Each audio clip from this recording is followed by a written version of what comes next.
Next is reticulocyte count. No? The main use of counting your reticulocyte is to assess the capability to produce RBC by the bone marrow. No? And also, it can be used to monitor your IDA, no? During the iron therapy. Kung gumagana ba or tama ba yung dosage nyo ng iron supplementation sa pasyente. Okay? So, ano ang initial impression if ever increase ang reticulocyte count nyo? The initial impression is that the patient may have hemolysis, no? Nasisira yung mga cells. And the compensatory mechanism of your bone marrow is to produce a lot of RBC to compensate dun sa nawawalang mga or nauubos na RBC due to hemolysis. Kaya increase yung result. Kapag decrease naman yung reticulocyte count mo, ibig sabihin, tamad yung bone marrow mo to produce RBC. Thus, you can investigate for any bone marrow problem. Pagdating naman sa method in reticulocyte counting, no? Kakaiba yung method natin because we make use of supravital technique, no? In supravital technique, we use special stains, and these are, no, new methylene blue, NMB, and brilliant crescil blue, BCB. Anong pinagkaiba nung dalawang reagent na to? Ang pinagkaiba nila ay yung contents, no? Ang isa sa main content nitong new methylene blue is sodium oxalate, no? As an anticoagulant, and brilliant crescil blue is sodium citrate as anticoagulant. Now, kung papapiliin tayo, the most preferred stain for reticulocyte count is your new methylene blue or NMB. Next, erythrocyte sedimentation rate or ESR. This test is a non-specific indicator of a problem, no? Kaya tinatawag natin siyang obsolete, lumang test na to identify if there is an inflammatory condition yung pasyente natin, no? Sa lahat ng nangyayari sa katawan nyo, no, any inflammation can increase a lot of proteins, no? And proteins is a known factor that increases the ESR of a patient. Pero may ibang disease, no? Sabi nga natin non-specific, kahit anong disease, it can affect ESR, but not all diseases. Except in these conditions. Cachexia, congestive heart failure, and in newborns as well. Because these three conditions presents with low levels of proteins. Again, proteins is the main regulator, main player of ESR results. Okay? During ESR, no, meron tayo na-observe na tatlong phase, no? Ang unang phase natin ay lag phase, which is the initial RULU formation. Ano ibig sabihin ng RULU? This is the RBC stacking, no, with each other. Nagkakapatong-patong yung mga RBCs natin. And this lasts for 10 minutes. Next naman, decantation phase, which is the rapid settling of RBC, the rapid packing of RBC, no? Which lasts for 40 minutes. Okay? And lastly, the final setting is the final sedimentation of RBC, again, for 10 minutes. Kaya overall, i-check nyo yung ESR after 60 minutes or after 1 hour. Again, not only proteins, no, merong iba-iba pang factors affecting ESR results. So, we have two types of factors. Meron tayong intrinsic, ang problema ay nasa pasyente or nasa specimen, no? and the other is technical, outside the specimen, that can affect ASR results. Unahin natin intrinsic, nasa loob ng specimen. Anong meron kay patient, no? That may affect ESR. Unahin natin yung mga type of cell, no? A type of RBC cell, okay? Ang nagpapataas ng ESR natin ay una, mga microcyte and RBC inclusions. Bakit kaya? Think of gravity. Mas mabigat na RBC, mas mabilis yung decantation, settling, sedimentation, kaya mataas ang ESR. Now, think of, kapag decrease naman ng ESR, think of medyo magaan or hirap mag-settling, mag-sedimentation, mahirap magkapatong-patong. Unahin natin, microcyte, medyo magaan, no? Poikilocyte, dahil hindi nagpa-follow ng biconcave shape ng RBC, no, iba-iba yung shape, nagkakaroon ng difficulty in sedimentation phase. Okay? Polycythemia, masyadong maraming cell. So yung plasma, konti lang. No? Kaya, ang observation natin, decrease ang ESR. Okay, next naman, punta naman tayo sa plasma content. Okay? All proteins can increase ESR, no? Except for albumin. Albumin actually, no, contributes to the yung hindi pag-follow ng Rolu formation. Mas lalong maghihiwa-hiwalay yung mga RBC pag masyadong maraming albumin. Dahil big molecule to, no, hindi masyadong madikit yung RBC to one another. Unlike itong mga smaller proteins natin, which aggravates the sedimentation, no? Mas stickier ngayon yung mga RBC to one another. Punta naman tayo sa technical or extrinsic factors, anything that has to do outside your specimen, no? So, meron tayong dalawa, ginroup ko siya into two, no? One is directly proportional to the ESR and another is indirectly proportional. Ano ibig sabihin ng directly proportional? Halimbawa, higher angle, no? More tilted yung tube, mas tabingi yung tube, mas mataas ang ESR. Mas mainit, mas mataas sa temperature, mataas ang ESR.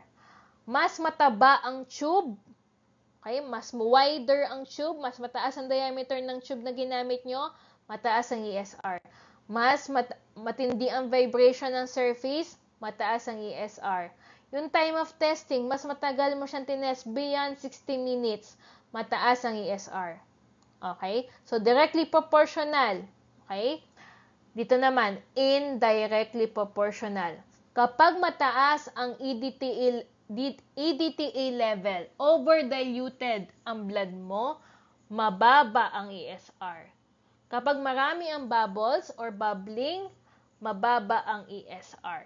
Now, i-apply natin to these situations. Okay, mas tilted ang tube, mataas ang angle, mataas din ang ESR. More bubbles. Bubbles, nasa indirectly proportional yan. Mas madaming bubbles, mababa ang ESR. Temperature, directly proportional. So, low temperature, low ESR.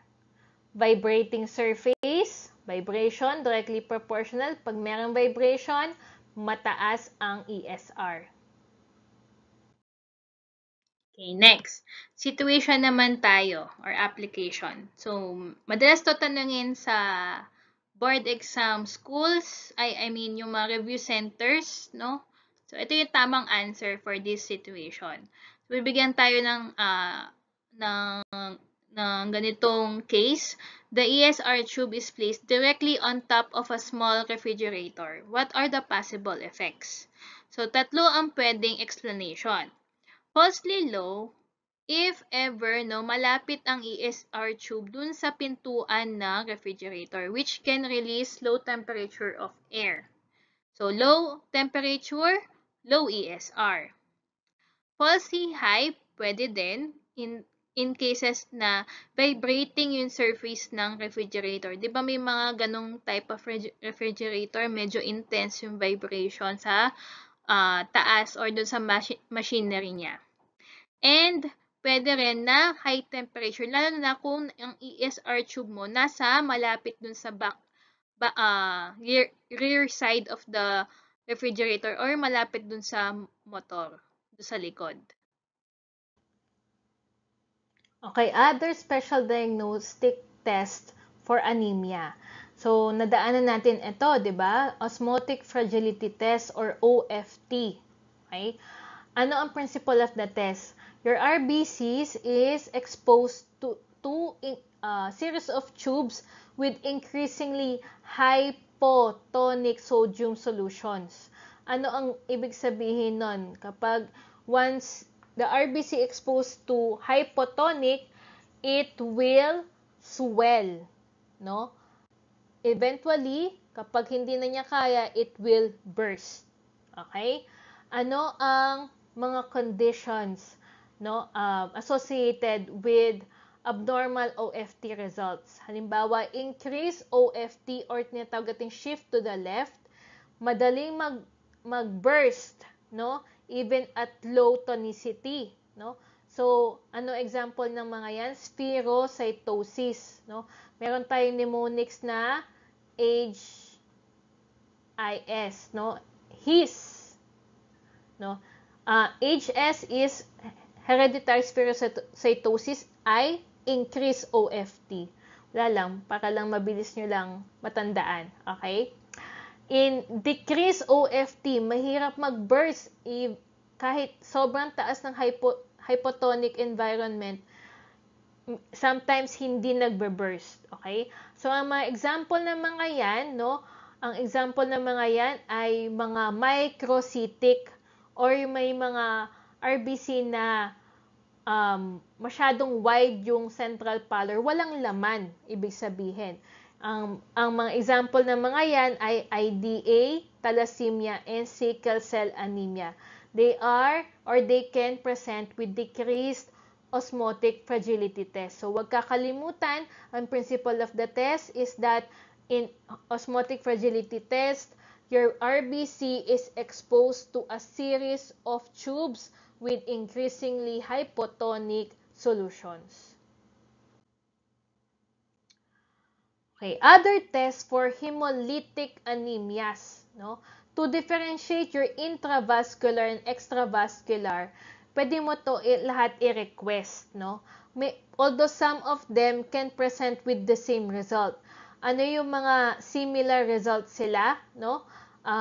Ito yung mga yan, bilirubin, urobilinogen, and reticulocyte count. Nalala niyo kanina yung reticulocyte count? Kapag increase siya, it might mean there might be a type of hemolytic anemia, no? Kapag decrease, our bone marrow problem ang meron.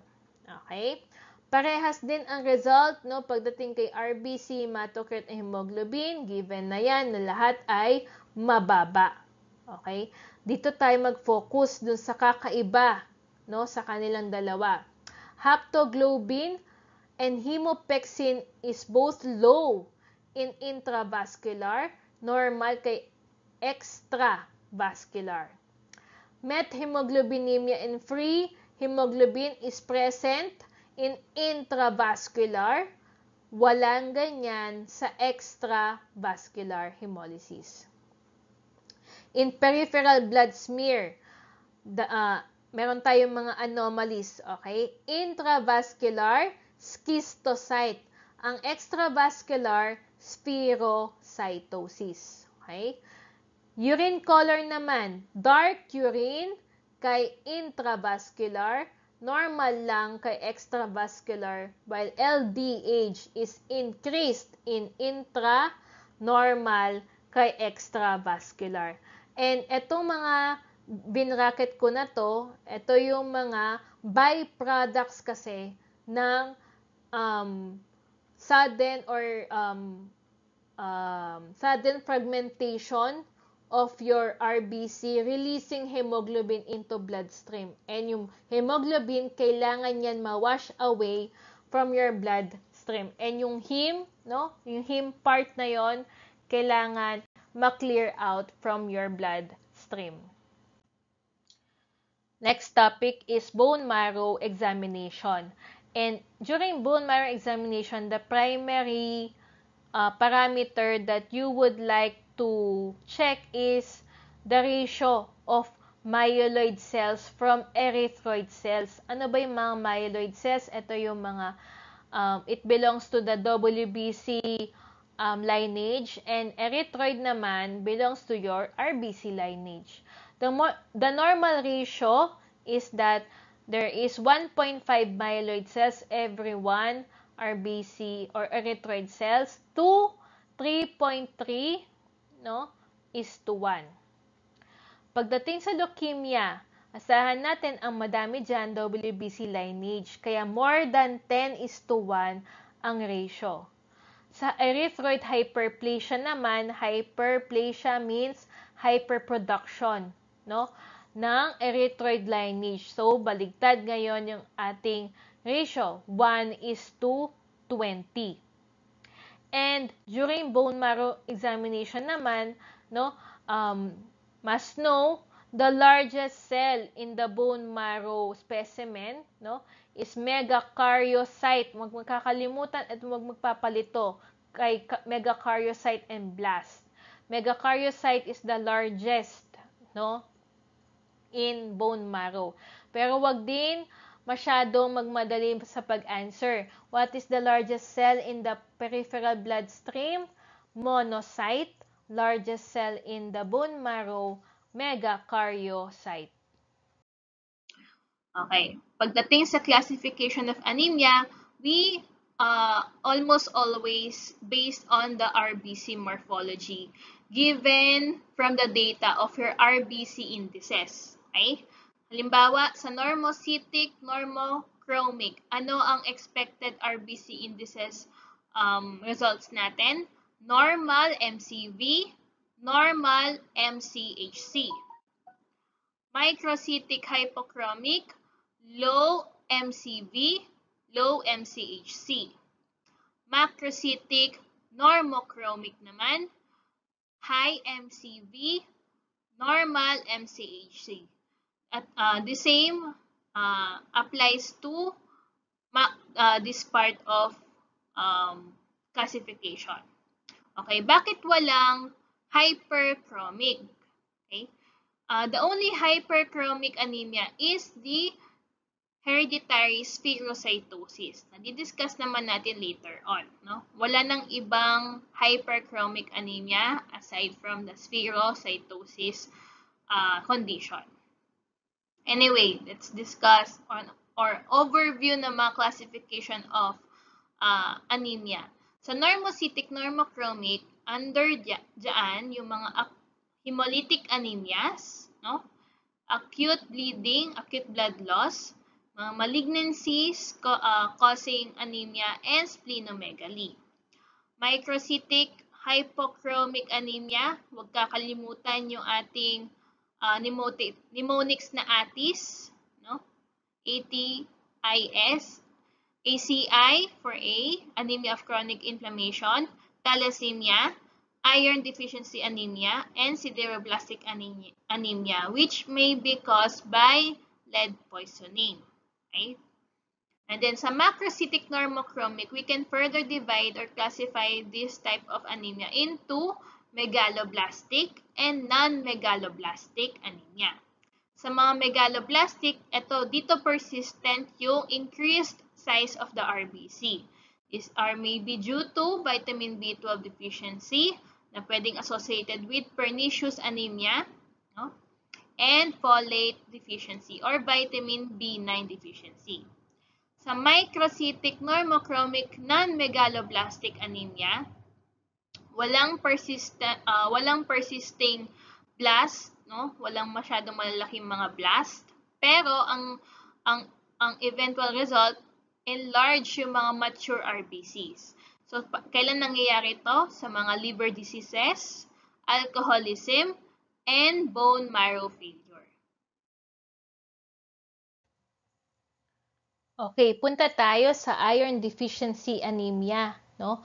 May mga konting salient points lang ako ipapatanda sa inyo per condition, okay? So, in iron deficiency anemia, makikita mo ito usually sa mga bata. And yung mga bata, they can present with pica. What is pica? This is an unusual eating habits ng mga bata because of their lack or their deficient iron levels in their blood. They eat anything that contains iron to supplement their body. Yan ang tinatawag natin pika. Kumakain silang ice, lupa, or kung ano-anong hindi edible. Okay? And again, no, sabi ko lagi, magkamuka si IDA and thalassemia pagdating sa laboratory. Pero there is a distinctive parameters that we can use to differentiate them. And lagi ko ipapatanda sa inyo, ito, no? TIBC and RDW. Laging high ang results pagdating kay IDA. Sa thalassemia naman, ang TIBC ay normal to low, ang RDW ay normal. No, huwag kakalimutan yan. Lagyan natin yan ng star, snowflake, smiley, okay? Next type of iron kinetic problem is sideroblastic anemia. No? This is a type of anemia with accumulation of iron kasi hindi na gagamit or utilized ng katawan natin properly. And this is detected by gold standard method called your Prussian blue staining technique. Okay? Meron tayong mga iba't ibang type of cells that can present with sideroblastic anemia, no? Or that can be associated with this type of anemia. Meron tayong siderocyte and sideroblast, no? Again, blast baby. Makikita mo yung iron accumulation in immature or baby RBCs. Kapag siderocyte, iron accumulation in mature RBC. So, huwag kakalimutan, no, B is for baby. And sideroblastic anemia can be linked to these two types of condition, porphyria and lead poisoning, no? Porphyria is genetic disorder, no? Meron kang defective gene that can cause absent to low levels of enzymes that is used for heme synthesis, no? Kapag may deficiency dito na hindi mo nagagamit ng maayos yung iron mo, no? It will retain as ferric forever. Hindi ferrous. Ang ferrous kasi didikit yan kay heme to create your hemoglobin. Ito naman ay acquired type of sideroblastic anemia, lead poisoning. Ano bang ginagawa ng lead? Lead inhibits the enzymes naman. It stops the operation of your heme synthesis, and mainly it affects these two enzymes, ferrochelatase and ALA dehydratase, no? Ang ating mnemonis diyan ay phalad or palms, no, of your hand, phalad, no? Ferrochelatase F, ALAD, ALA dehydratase. Huwag kakalimutan dehydratase. Meron tayong dehydrogenase din, no, sa ating heme synthesis, pero huwag kalimutan ang ating ending na dehydratase, hindi dehydrogenase, no? Next naman is iron overload, no? Ang most common cause of iron overload is excessive supplementation of iron. Kaya hindi basta-basta tayo dapat mag-take ng iron tablets kung feel lang natin. Dapat meron tayong document, no, evidence na meron ka ngang deficiency. Kasi itong overload of iron, delikado rin yan sa ating katawan, no? Balikan lang natin yung ating storage form of iron. 'Di ba? Meron tayong storage form na water soluble and non-water soluble. Okay? Ferritin is water soluble and it can be excreted through urine. So, during iron overload, hindi yan naiipon. Naiihi mo yan, no? Kasi water soluble. Pero in hemosiderin, dahil hindi to water soluble, no, hindi yan dadaan sa urine, wala siyang lalabasan. Okay? It can be deposited normally in bone marrow for future use. Pero kung nag-overload ka ng iron, napupuno si bone marrow, pupunta yan sa ibang sites, no? To your other organs, most commonly in your liver, no? And the example of a condition which presents or which is caused by iron overload is hemochromatosis.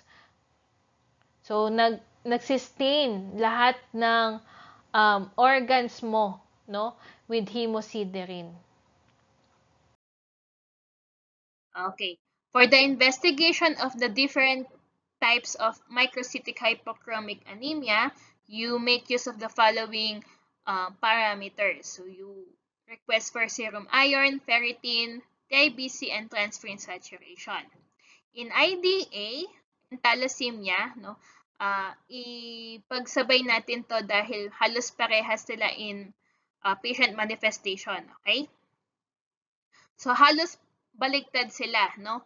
There's a low iron, ferritin, and transferrin saturation in IDA dahil nga sa bagsak na iron levels, no? This is the true iron deficiency. Okay? Sa thalassemia, walang deficient na iron. Only globin problem. So, mapapansin nyo, naiipon lang yung iron, ferritin, and the transferrin saturation is also increased. TIBC, baligtad tayo dyan. No?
Okay, pagdating kay ACI, we have to take note that there is an increased hepcidin. So, derange lahat ng iron forms natin sa serum. Naiipon lang sila dun sa storage area in the form of ferritin. Okay, so tinan natin yung expected laboratory findings of ACI. So, mapapansin nyo lahat mababa. Okay? Kasi lahat may ipon as storage form, no, in the form of ferritin. So ito lang ang normal to increase. In sideroblastic anemia naman, baliktad siya ni ACI. Okay? Ang problem natin dito is the enzymes of heme synthesis, no?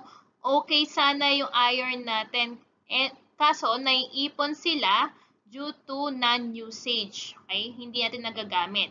So, naiipon ng iron sa serum, naiipon ng iron sa as ferritin in the storage area, and the transferrin saturation as well. Remember nga natin, di ba, transferrin saturation is directly proportional to your serum iron. Indirectly proportional lang si TIBC. So, to further explain the megaloblastic anemia, so kailan ba yan nag-uumpisa, no? Mag-uumpisa yan kapag mababa yung mga vitamin level, which is has an important role in the DNA synthesis. These vitamins are your B9 or folic acid and cobalamin or vitamin B12. Pagbagsak yan, ang unang maapektuhan is the WBC maturation na makikita nyo in neutrophils. Hypersegmented ang lobes or nucleus ng neutrophils. Sa peripheral blood smear naman, ma-appreciate mo yung oval macrocytes. Okay? And in the bone marrow, madami kang ma-appreciate na large blast cells o yung tinatawag natin na condition na megaloblastosis.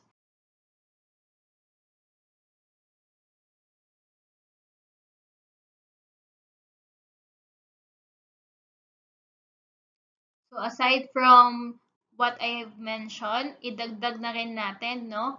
We can also observe for the RBC inclusion called Howell-Jolly bodies. So as a mnemonic, ano ang mga madalas makita in megaloblastic anemia? Di ba meron tayong mnemonics dati na ho-ho. Ano yung ho-ho natin? H for hypersegmented neutrophils, O for oval macrocytes, and another HO for Howell-Jolly bodies. So, next, pag-usapan natin vitamin B12 deficiency. No? Ano yung mga nagkakos ng vitamin B12 deficiency? Una is impaired absorption of these vitamins from our food intake. Ano nga ulit ang site of absorption ng vitamin B12 natin? Nasa ileum, no? Kung may problema sa ileum such as lack of intrinsic factor which is important in the absorption of vitamin B12, magkakaroon tayo ng deficiency dyan. And associated din dyan is yung pernicious anemia. Pernicious anemia, no, it presents with antibodies against intrinsic factor. Okay? Next, that causes failure in absorption is the infection due to Helicobacter pylori. Helicobacter pylori may be associated with acid or hydrochloric acid deficiency, no? Nasisira yung mga parietal cells natin. And parietal cells sa stomach, no, ang main role niyan is HCl production. Okay? Next tayo, lundag tayo dito, Diphyllobothrium latum. This is a parasite, no? Also known as broad fish tapeworm. And favorite niya ang vitamin B12 ninyo, no? So makiki-compete yan for vitamin B12 from your food intake. Okay? So dalawang microorganism ang connected with vitamin B12 deficiency, Helicobacter pylori and Diphyllobothrium latum, or also known as broad fish tapeworm. So ito yung mga PBS picture ng megaloblastic anemia. Una, hypersegmented neutrophils. Pangalawa, ovalocytes, no? And Howell-Jolly bodies, or tinatawag nating mnemonics natin ulit is ho-ho. Okay, next naman, nabanggit ko kanina, pernicious anemia is associated with your vitamin B12 deficiency because it has an effect to your intrinsic factor. Meron kayong antibodies against intrinsic factor, and not only this, you have also antibodies against parietal cells which also has a role in the absorption of your vitamin B12, no? Ano mga manifestations ng pernicious anemia? Meron tayong 4 A's of pernicious anemia. Una is atrophic gastritis o atrophic glossitis. Absence of anong bang tawag dito? Mga folds natin, no? Nag-atrophy yung mga folds ng ating tongue or yung tinatawag nating atrophic glossitis and even sa stomach. Okay? Achlorhydria, absence of hydrochloric acid, antibody production. Anong mga antibodies present sa pernicious anemia? Antibody against parietal cells, antibody against intrinsic factor. And lastly, no, anemia. Okay? Okay, next naman ay folic acid deficiency or vitamin B9 deficiency. Magpapalito, okay? Ang main cause, una, lagi, no, impaired absorption from your food. Ang main site of absorption of folic acid is at the jejunum. Okay, huwag magpapalito, ileum ang vitamin B12, jejunum ang B9. Okay. So, ano yung mga nagkakos ng impaired absorption? Unahin natin, sprue. This condition is characterized by the loss of absorption capacity of your jejunum. Hirap mag-absorb ang jejunum, no? Yung dito sa condition na to. Another is celiac disease. Celiac disease, you have an intolerance against gluten molecules. So, kapag hirap ka sa or meron kang intolerance dito, nagdudumi ka, nagdadiarrhea ka, and sumasama doon ang ating vitamin B9 content from our food. Next, gamot naman, exposure or utilization of this medication called methotrexate. Methotrexate is actually an example of a chemotherapeutic drug ginagamit to kill cancer cells, no? Aside doon, no, nawawala din or nasisira din yung process or pathway of folic acid utilization. Okay. To further differentiate the two, dahil parehas nga silang kaya mag-develop ng macrocytic megaloblastic anemia, no? Ano ang differences nila pagdating sa manifestation? The differences is the presence of neuropathy and psychosis. Dito lang nangyayari yan sa vitamin B12 deficiency. Ano ba yung neuropathy? No? Most common yung peripheral neuropathy. Ito yung condition na kapag may naramdaman kang pins and needles sa mga palms and soles ng katawan natin. No? May iba, no, may naramdaman silang may gumagapang na langgam ay sa arms and sa legs. Matinding type of neuropathy na yon. Okay? Psychosis naman, pagdating, kunyari, meron silang mga hallucination, visual, auditory, may narinig na hindi narinig ng normal person, yung mga yan. Madalas itong dalawa, pagdating kay vitamin B12 deficiency. Okay? With the associated condition naman, magkaiba sila. Ha? Vitamin B12 deficiency can happen to pernicious anemia, bilatum infection or your broadfish tapeworm, yung mga strict vegans natin, and yung Imerslund-Grasbeck syndrome which has a defective Q-BAM formation. Sa folate deficiency, madalas dyan yung mga pregnant women, yung mga patient na nagsasuffer ng sprue and celiac disease. Anong difference ng dalawa? Yung sprue has a problem with the absorption in the intestine. Celiac disease is for the gluten sensitivity or intolerance. And add natin the methotrexate, which is the most common implicated drug in folate deficiency. Okay, let's go to disorders of RBC production or disorders of erythropoiesis. Insufficient or not enough RBC production may be due to these two main conditions. Bone marrow failure, tamad ang bone marrow mo, or anemia of chronic kidney disease. Okay? Kung maalala nyo, saan manggagaling yung erythropoietin natin? Obviously, sa kidney. Kaya kung may problema ang kidney mo, may problema ka rin sa erythropoietin level, kaya walang masyadong RBC production. Pwede natin siyang gamitin, yung EPO level natin, to differentiate ano ba talagang problema ng patient. Sa bone marrow ba or sa kidney. You take determination of your erythropoietin. Sa bone marrow failure, normal ang erythropoietin level. Sa anemia of CKD, obviously, low ang erythropoietin level. Pagdating naman sa abnormal marrow activity, from your bone marrow examination, parehas na may abnormal bone marrow activity. No? Dito obvious kasi medyo tamad nga si bone marrow, kaya abnormal ang activity. Pero dito paano?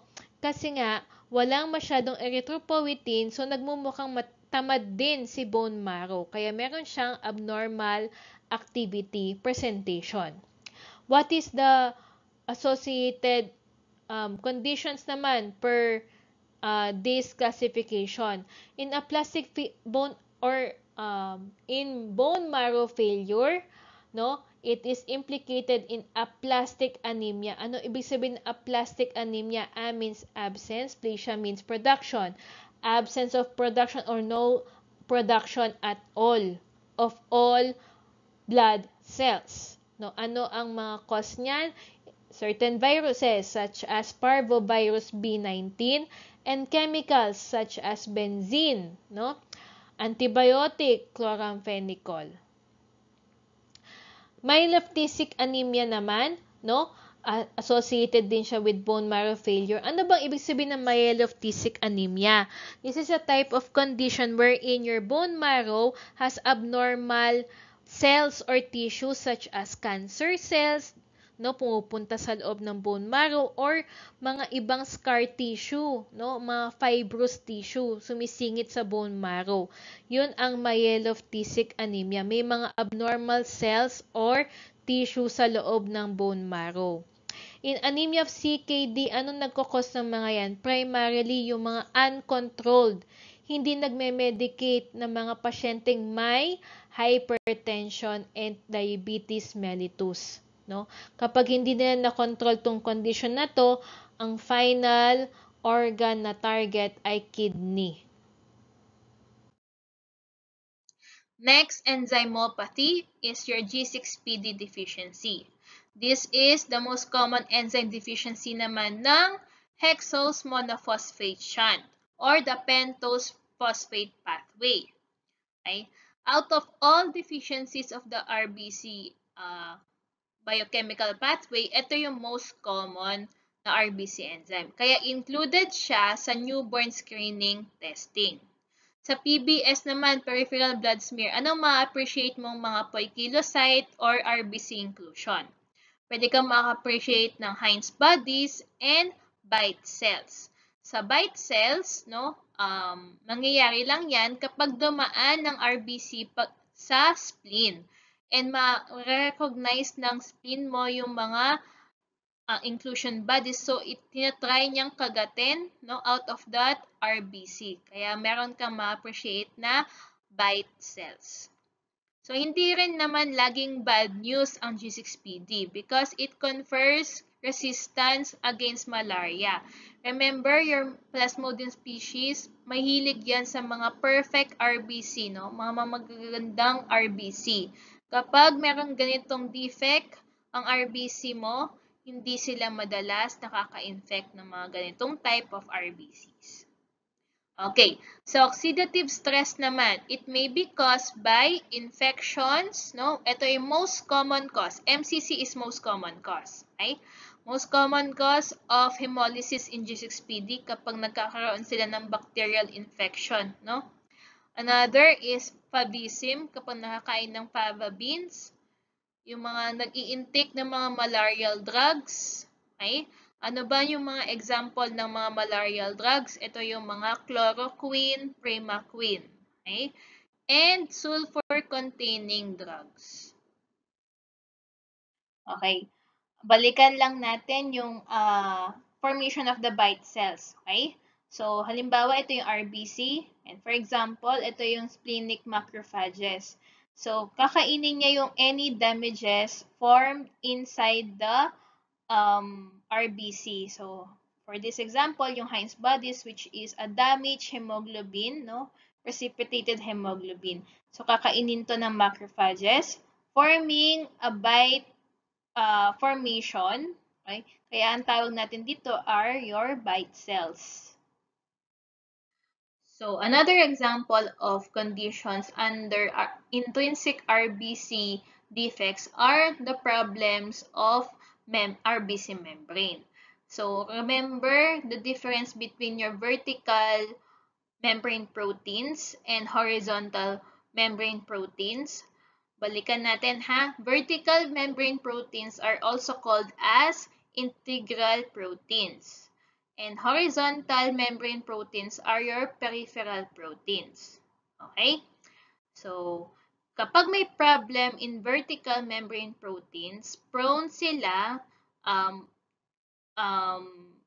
magkaroon ng problem with the surface area. So, nagkakaroon ng decreased surface area, no? Lumiliit yung cell, pero na-maintain yung normal volume.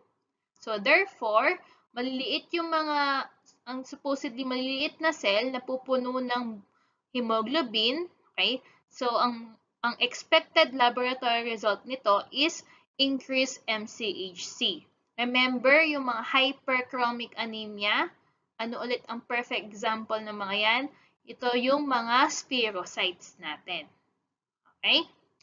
Yung mutations naman ng horizontal membrane, specifically yung spectrin and protein 4.1, ma-appreciate mo sa mga elliptocytes or yung mga pencil-like RBCs natin.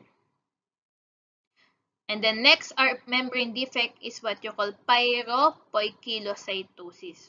Dissect natin yung name. Pyro means heat. Okay? Poikilocyte means variation of the shape. Nagkakaroon ng variable RBC shapes kapag na-expose ang RBC to high temperatures. Such as, magsa-start yan at temperature of 45 degrees Celsius or higher. Okay? Then next, ovalocytosis naman. So, ovalocytosis, meron tayong problem with TP band 3. Okay? Causing rigidity. Very rigid or very hindi flexible yung RBC membrane, hindi nakakalusot sa mga maliliit na capillaries. And hindi rin laging bad news for this type of condition kasi it confers protection against malaria. So aside from G6PD, nagkakaroon din ng protection against malaria sa ovalocytosis. And then lastly, stomatocytosis. Ang layman's term dito is lip-like RBCs, no? Mukha silang mga lips under microscope. So, anong meron dito sa stomatocytosis? It has a defect of membrane permeability to both electrolytes such as sodium and potassium. It is also associated with Rh null. Ano bang ibig sabihin ng Rh null? The absence of Rh antigen in the RBC membrane. So, kapag type O ka with Rh null, ano ang nomenclature doon? O negative. Okay? So, walang Rh antigen present sa iyong RBC membrane. So let's go to microangiopathic hemolytic anemia, no? It involves small vessels, okay? Two conditions that are associated, no, with microangiopathic hemolytic anemia. Meron tayong TTP and HUS. Dito muna tayo sa TTP. TTP stands for thrombotic thrombocytopenic purpura, no? HUS, hemolytic uremic syndrome. Pagdating sa manifestations, halos parehas sila, no? Parehas silang may microangiopathic hemolytic anemia, parehas silang may severe thrombocytopenia, meaning mababa ang levels ng thrombocytes or platelets. Pero dito nagkaiba. May purpura sa TTP, may acute renal failure kay HUS. Pagdating naman sa causative problem, no? Ano ang main problem ni TTP? It is caused by ADAMTS13 deficiency, which is used, no, to activate your von Willebrand factor. And von Willebrand factor, ginagamit yan for coagulation. Kaya may thrombosis ang dami nabubuong coagulants dahil dito, no? HUS naman, it is caused by a toxin from a bacteria, no? Anong tawag doon sa toxin na yun? Shiga toxin, no? Caused by your EHEC O157H7. Ano ba ibig sabihin ng EHEC? Enterohemorrhagic E. coli. The next test that we will discuss is for PNH or paroxysmal nocturnal hemoglobinuria. As an overview lang, no, in this type of condition, the RBCs has a deficient levels of your CD55 or yung DAF. DAF means decay accelerating factor. Ang CD59, MIRL yan, or the membrane inhibitor of reactive lysis. Always remember 55-59 DAF MIRL. Back in my student days, ang mnemonics ko dito, ang 55, I mean yung DAF, mas nauuna sa, yung D sa DAF, mas nauuna sa M. Okay? So, alphabetically arrange lang natin. 55 yung D, 59 yung M. Mas nauuna ang D sa M. Anyway, okay, dun tayo sa special test. We make use of two types of tests. Number 1, yung ating sugar water test or yung sucrose hemolysis test. And the other test is makes use of an acid, no? HAM test or acidified serum lysis test. In PNH, mas prone sa lysis ang mga RBC. Mga normal RBC resist the lysis from the sucrose and the acid. Okay, so ang more hemolysis, mas nagpo-point to PNH. Okay, baka malito lang, no? Iba ang PNH dito sa condition na to, paroxysmal cold hemoglobinuria. Papatanda ko lang sa inyo that PCH is an intravascular type of hemolysis. It is caused by an abnormal antibody called anti-P antibodies or also known as Donat-Landsteiner antibodies. Kaya, ang screening test natin is to identify these antibodies. So, same name, Donat-Landsteiner screening test din ang ginagamit. So, let's go to thalassemias. And the main problem of thalassemias are its hemoglobin structure. We have two classifications, no? Alpha thalassemia and beta thalassemia. Punta tayo sa alpha thalassemia. It involves problems in alpha globin chain. Okay? So, meron tayong iba't ibang forms. Meron tayong silent carrier, walang manifestation at all. Alpha thalassemia minor, konti lang yung manifestation, hindi masyadong deadly. However, in these severe forms, no? Anong mga severe forms ng alpha thalassemia? Example, hemoglobin H and hemoglobin Barts. In hemoglobin H, we have 3 alpha deletion. In hemoglobin Barts, 4. No? Hemoglobin H, as a recall, fastest hemoglobin type in alkaline electrophoresis. Bakit alkaline? Ang pH niya ay 8.6. No? Beta thalassemia naman tayo, we have 2 forms. Meron tayong minor and major. Okay? Other terms, no, for beta thalassemia are number 1, Cooley's anemia, no? It is named after its discoverer, no? Yung scientist na naka-discover, and Mediterranean Sea anemia, no? Saan siya ang region na observe, no? Sa Mediterranean countries near Mediterranean Sea. Okay? Tingnan natin itong mga picture na to. Ang silent carrier, merong isang alpha globin chain deletion. So, nawawala ito, natitira na lang ito. Okay? Silent carrier sila kasi hindi naman full-blown yung manifestation ng anemia. So, kaya pa nilang tumanda without noticing that, the condition. Sa alpha thalassemia minor naman, merong deletion of the two alpha globin chain. Okay? So, meron na tong full-blown manifestation. No? Napapansin na yung clinical signs and symptoms. Sa HBH naman, meron tatlong globin chain deletion. So, tanggal itong tatlo. Okay? So, ang meron dito sa mutation na to is HBH syndrome.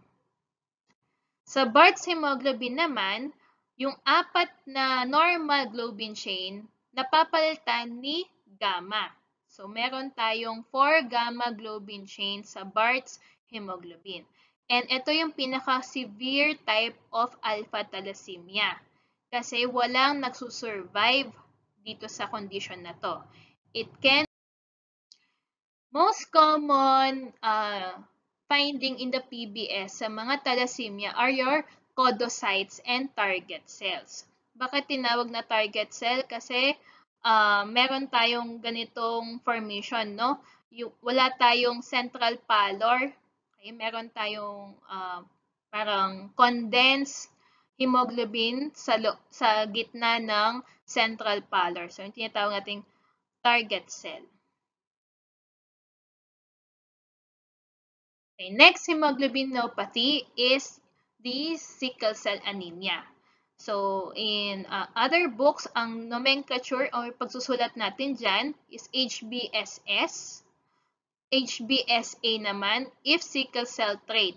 Ibig sabihin, yung isang alpha or yung isang pair ng alpha chain is napalitan ng normal na globin chain.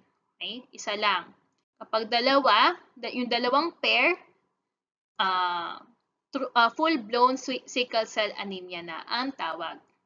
Ano naman ang genetic mutation that can be observed in sickle cell anemia? Ang valine will substitute the normal glutamic acid at the 6-amino acid of the beta globin chain. So, since second year, pinapamemorize ko na to sa inyo. Dapat wala nang magkakamali dito.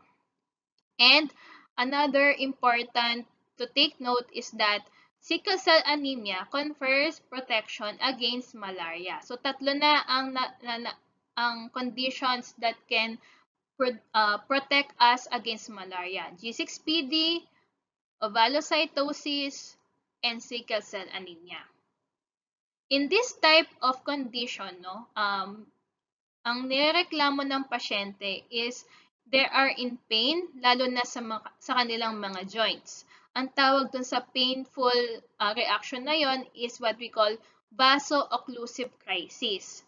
Yung mga sickle cell anemia, no, hindi nakakapag-travel ng mabuti all throughout the capillaries, so nagsastuck sila in one intersection, no?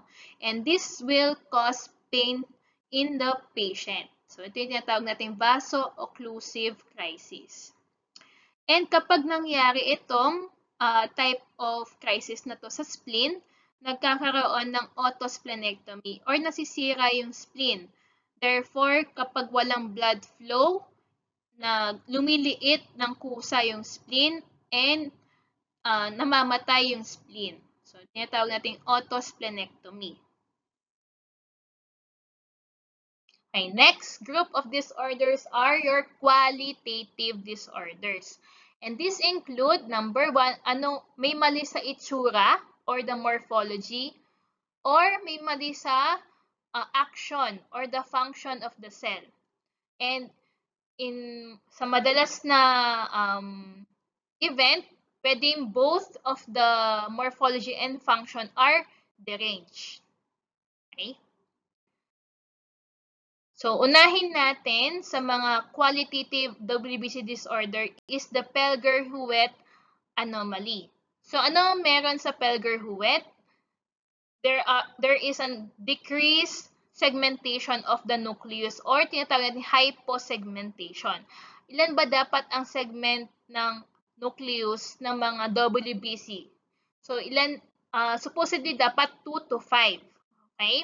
Less than 2 or equal to 2, ang itsura niya ngayon, no, mukhang peanut shape or pince nez morphology. Ang tinatawag natin bilobe morphology. So, mamaya pakita natin ano ba ibig sabihin ng pince nez. And then, in other WBCs, ma-appreciate mo din na kokonti yung kanilang granulation due to clumping. Nagsasama-sama na. Okay? So, tinatawag nating hypogranulation. So, in Pelger-Huet, no, tandaan natin, there is hyposegmentation and hypogranulation. Okay, and then Pelger-Huet is also a genetic disorder. It affects the lamin B receptor gene, which is responsible for the morphology, specifically with the neutrophils. Okay. Ano ulit yung pince nez? Yung pince nez is actually an old man's glasses, no? Ito yung type of dust na tinatawag ni pince nez. So, mukha daw siya lang pince nez. Ito, lalo na dito. Ito naman mukhang peanut shape. Nawalan ng segmentations. Actually, isang segment lang ito. Itong buong ito. Okay, next condition is Alder-Rayleigh anomaly, which contains the large dark staining granules. Saan nanggaling itong mga large dark staining granules? This is actually your waste products na pinroduce ng iyong lysosomes. And itong mga waste products na to, naiipon sa loob ng WBC. Hindi sila nadudurog completely. Okay? Ang mga waste products na to is what you call the mucopolysaccharides. And merong mga condition na nakakapag-produce ng or hindi nakakapag-degrade nitong mga mucopolysaccharides called your mucopolysaccharidosis. And this group of conditions, itong mga to, Hunter, Hurler, Sanfilippo, these are all associated with Alder-Rayleigh anomaly.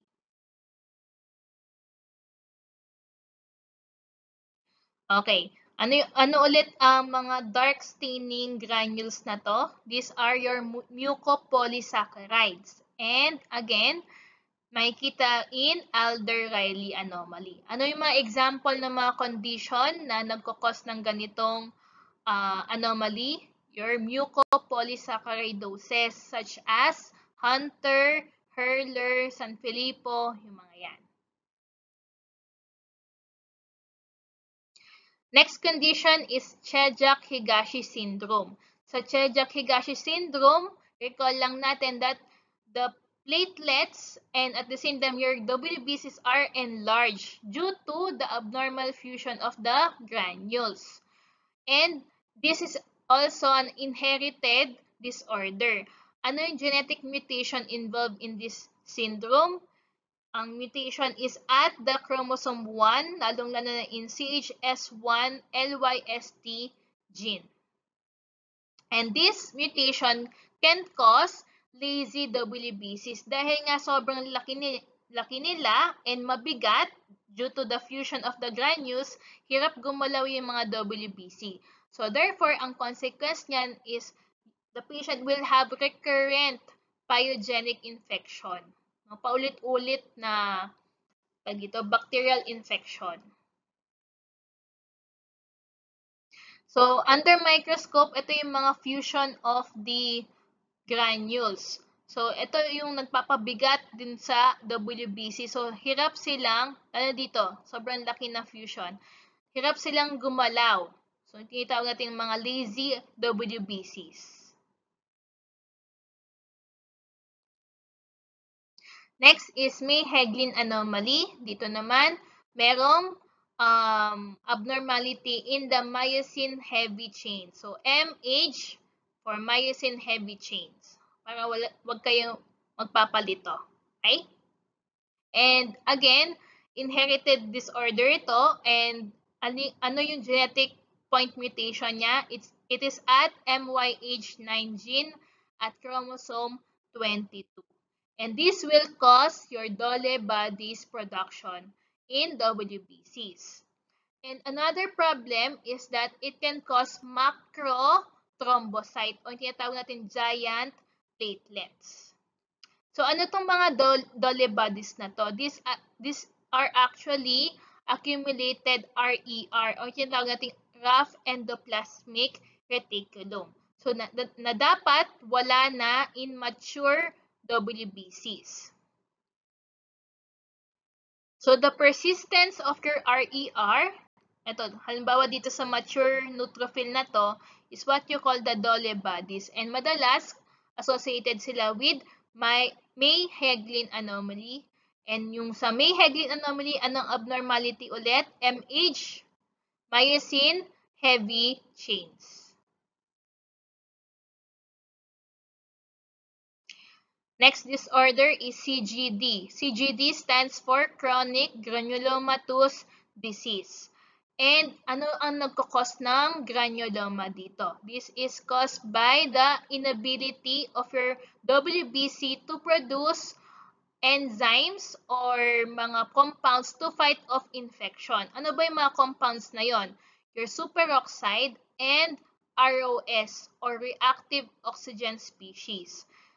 And bakit nga ba wala itong mga compound nito? Due to the absence of the NADPH oxidase enzyme. Okay? Absent ka nito, so wala ka na produce na mga compound to fight off your bacteria. And ano ba yung process of degradation of bacteria with the help of this compound? The process is what you call the respiratory burst. Respiratory burst ang tawag dahil kailangan niya ng oxygen. Okay? Kaya isa sa mga materials or ingredients to produce this type of compounds is oxygen. Okay? And ayun nga, so dahil hirap ka gumawa ng mga ganitong compounds, hirap ka rin mag-fight off ng mga bacterial infection. So therefore, meron kang incomplete scarring. This scarring is called your granuloma. Okay? So ang pinakaunang problem mo dyan is the NADPH oxidase causing the inability of neutrophil respiratory burst brought about by the absence of superoxide and ROS, therefore producing your granulomas. So under microscope, ito yung granuloma na sinasabi natin. Okay? Itong abscess na to, okay? Actually, meron pumupunta naman na mga WBC. Pero, ini-enclose lang niya. Kasi hindi niya kayang patayin totally yung bacterial content ng abscess. So, therefore, itong formation na to, no, abscess na encircling with WBC is what you call the granuloma. Okay. We have laboratory tests for CGD. Is what you call the NitroBlue tetrazolium reduction test. Anong ginagawa natin dito sa NitroBlue tetrazolium reduction test? So first, i-expose mo yung mga normal WBC with your reagent, okay, which is has a yellow compound. Kapag normal, no, yung ating WBC activities, so magkakaroon ng respiratory burst, magkakaroon ng reaction of your NitroBlue tetrazolium with superoxide and your ROS, forming your formazan compound. And formazan compound will convert the yellow color into dark blue color. Kapag walang oxidation, no, Ibig sabihin, walang respiratory burst na nangyari.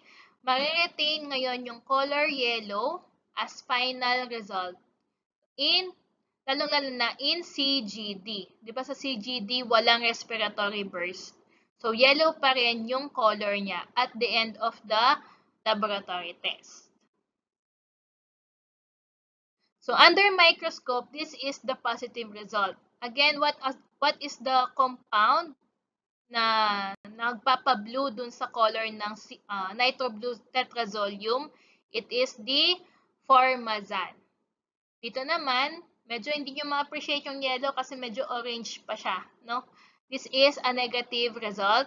So, kapag tetrazolium negative, ibig sabihin, meron siyang CGD. Unahin natin si Gaucher's disease, which is, again, the most common type of lysosomal storage disorder. Ano ang deficient in Gaucher's disease? It is the enzyme called beta-glucocerebrosidase, which is found in chromosome 1. Kapag wala ka nito, naiipon yung compound called glucocerebroside.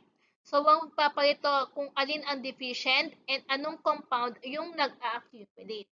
Remember, lagi, no, kapag ganitong mga disorder, enzyme ang kulang. So, ASE yung ating suffix in enzyme.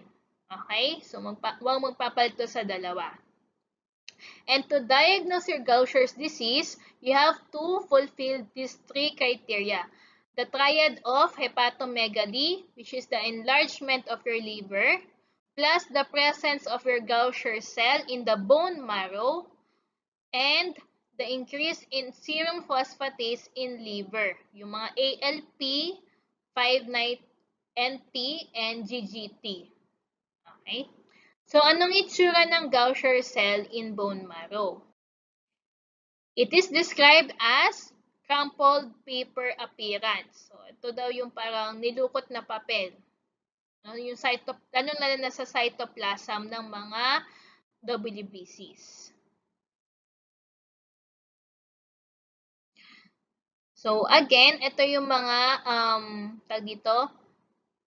accumulation of the glycosaminoglycans. So, mukha silang mga crumpled paper under microscope, supposedly. Okay, next naman is Niemann-Pick disease. Ang deficient natin dyan, again, enzyme dapat yan. So, ASE, okay, sphingomyelinase. Ang accumulated is the protein, sphingomyelin. Okay? And then, ano ang tawag naman sa cell? From the name itself, Niemann-Pick cells. Ano ang difference ng Niemann-Pick cells sa Gaucher cell? Ang Niemann-Pick cells has foamy cytoplasm. Bakit foamy? Mukhang bula, no? Kasi it has lipids, no? As compared with your Gaucher cell which has glycosaminoglycans, dito naman mga lipids ang meron sila. Diba? Again, lipids are stain resistant. So, walang kulay under microscope supposedly. So, ayan. Kung makikita nyo, no, hindi sila nag-take up ng stains. And that is my last slide. See you on our final examination in Hematology 1. Do not forget your scientific calculators, and I'm hoping to see you all next semester. Good luck!